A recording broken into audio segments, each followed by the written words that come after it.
Hello बच्चों। आज की हम अपनी अगली क्लास के अंदर प्रत्यास्थ गुणांक के टाइप पढ़ेंगे।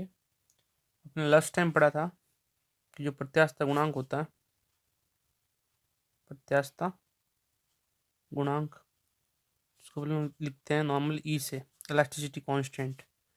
ये होता है प्रतिबल बटा विकृति। हुक के नियम से अपन ने देखा था, प्रतिबल और विकृति का जो अनुपात होता है वो प्रत्यास्थ गुणांक होता है। ठीक है, और इसके अपन टाइप पढ़ रहे हैं। 3 टाइप होते हैं प्रत्यास्थ गुणांक के। फर्स्ट जो है अपना यंग प्रत्यास्थ गुणांक, यंग प्रत्यास्थ गुणांक, Young's module of elasticity.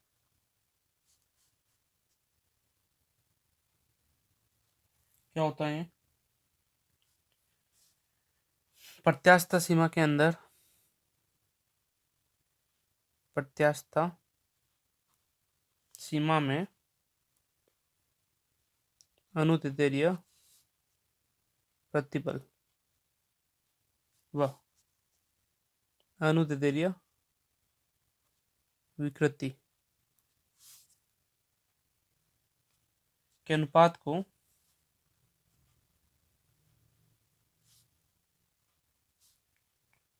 Young प्रत्यास्थ गुणांक कहते हैं।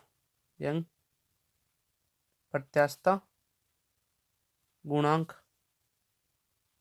कहते हैं। ठीक है, इस यंग प्रत्यास्थ गुणांक को लिखते हैं, यंग प्रत्यास्थ गुणांक को लिखते हैं y से। ये क्या होता है? ये अनुदैर्ध्य प्रतिबल और अनुदैर्ध्य विकृति का अनुपात है। ठीक है, और अनुदैर्ध्य प्रतिबल क्या होती है?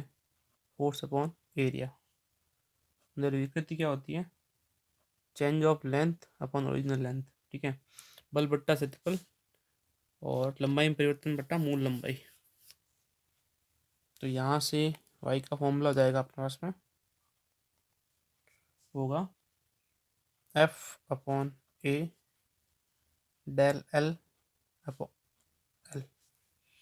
ठीक है, अब जो F होता है वो होता है mg। ठीक है, और जो A होता है एरिया, होता है पाई आर स्क्वायर प्लस काटा क्षेत्रफल। तो y क्या होगा? y होगा,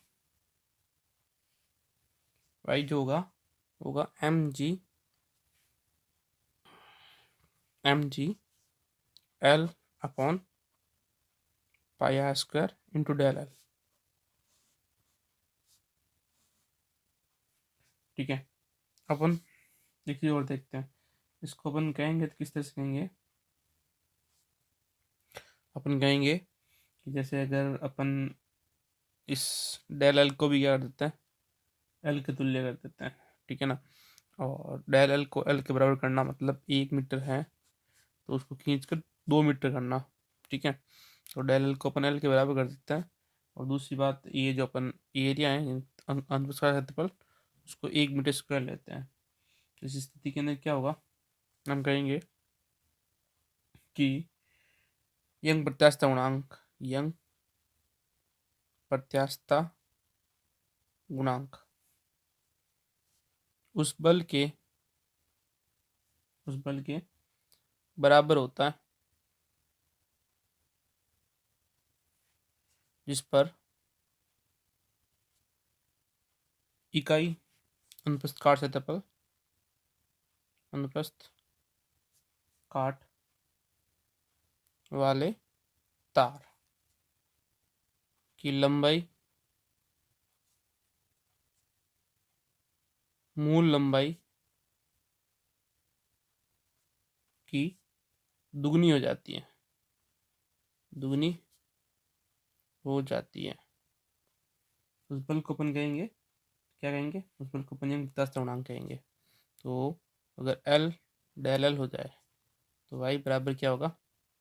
F upon A del L into L. तो ये दोनों इक्वल हो जाएंगे, कैंसिल हो जाएगा, और ए का मान क्या माना?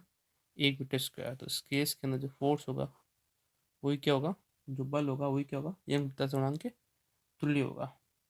ठीक है, नेक्स्ट सेकंड देखते हैं अपन, आयतन प्रत्यास्थ गुणांक, बल्क मॉड्यूल ऑफ इलास्टिसिटी। वो क्या होगा,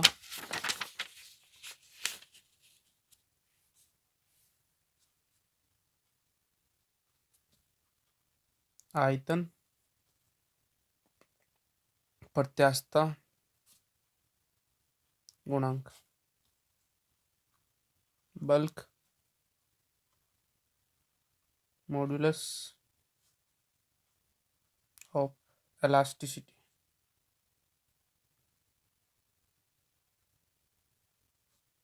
क्या होता है, ये होता है प्रत्यास्थता सीमा में प्रत्यास्थ सीमा में अभिलंब प्रतिबल या आयतन प्रतिबल, आयतन या अभिलंब प्रतिबल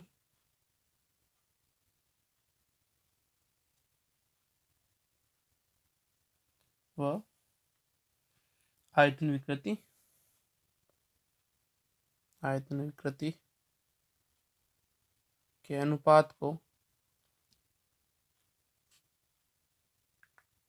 आयतन प्रत्यास्थता गुणांक,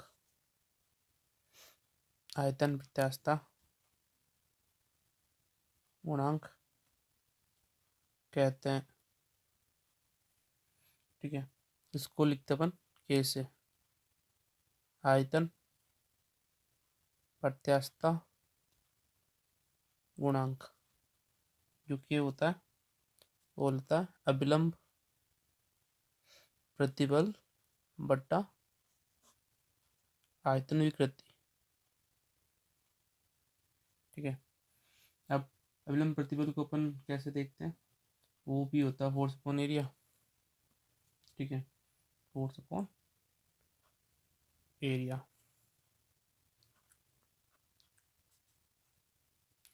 और यहाँ पे जो आयतन विकृति होती है वो ऋणात्मक होती है, जब बल लगता है तो आयतन में परिवर्तन होता है वो कम होता है। ठीक है, डेल बी अपॉन वी, तो जो के होगा वो होगा F upon A minus del V upon V. ठीक है, तो यहाँ से अपना जो होगा हो जाएगा एक तरह से, जैसे इसको बल की जगह यहाँ पे दाब पे भी दाब से लिखते हैं, तो ये एक तरह से ये भी लिखा जाता है minus V upon del V into P. ठीक है, जहाँ पे पी क्या है, जहाँ पी है फोर्स अपॉन एरिया, दाब।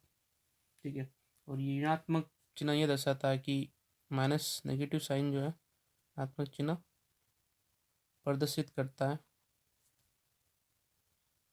कि जब जब जो दाब में वृद्धि होगी ना, जब दाब में वृद्धि होती है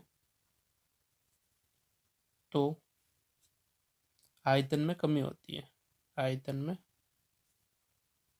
कमी होती है। ठीक है, नेक्स्ट इसी के अंदर एक चीज वो निकल के आती है। ठीक है, उसको अपन कहते हैं संपीड़ितता, उसको अपन कहते हैं संपीड़ितता। संपीड़ितता कंप्रेसिबिलिटी क्या होती है, संपीड़ितता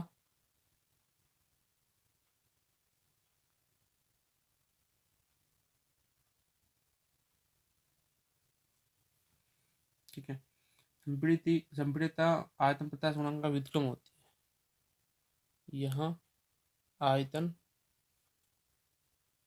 प्रत्यास्थता गुणांक के व्युत्क्रम होती है। ठीक है, तो इसको लिखते हैं वैसे अपन बीटा से लिखते हैं संपीड़ितता को। ठीक है ना, बीटा को लिखते हैं इसको वैसे, तो बीटा को और लिखते हैं। ठीक है ना, तो इसको लिखते हैं वैसे बीटा वन अपॉन के। ठीक है ना, संपीड़ितता वही कंप्रेसिबिलिटी संपीड़ितता की बल्क मॉड्यूल वो भी है बीटा। ठीक है, नेक्स्ट अपन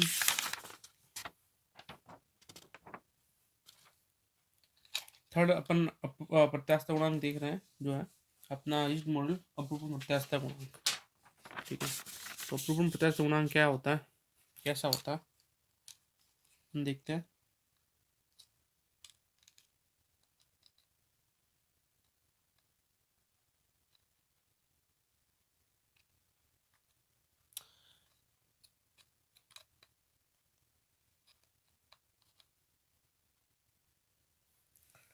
तो जो अपरूपण गुणांक होता है, थर्ड अपरूपण प्रत्यास्थ गुणांक, वो क्या होता है, अपरूपण प्रत्यास्थ गुणांक।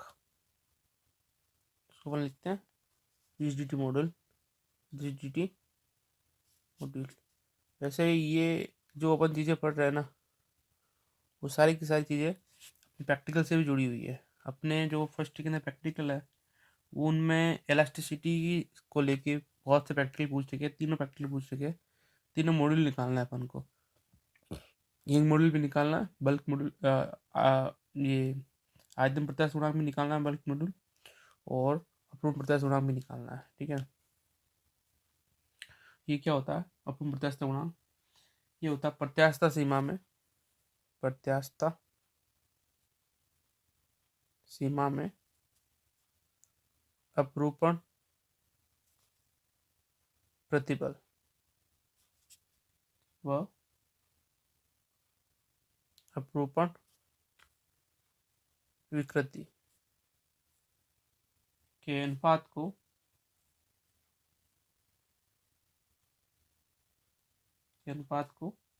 अपरूपण प्रत्यास्थ गुणांक कहता है, अपरूपण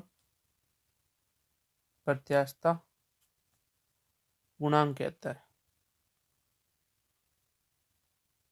ठीक है, अब इसको वैसे दृढ़ता गुणांक भी कहता है, इसे दृढ़ता गुणांक भी कहता है। ठीक है, ये क्या होती है, ये होती है नीटा। ठीक है, ये होता है अपरूपण प्रतिबल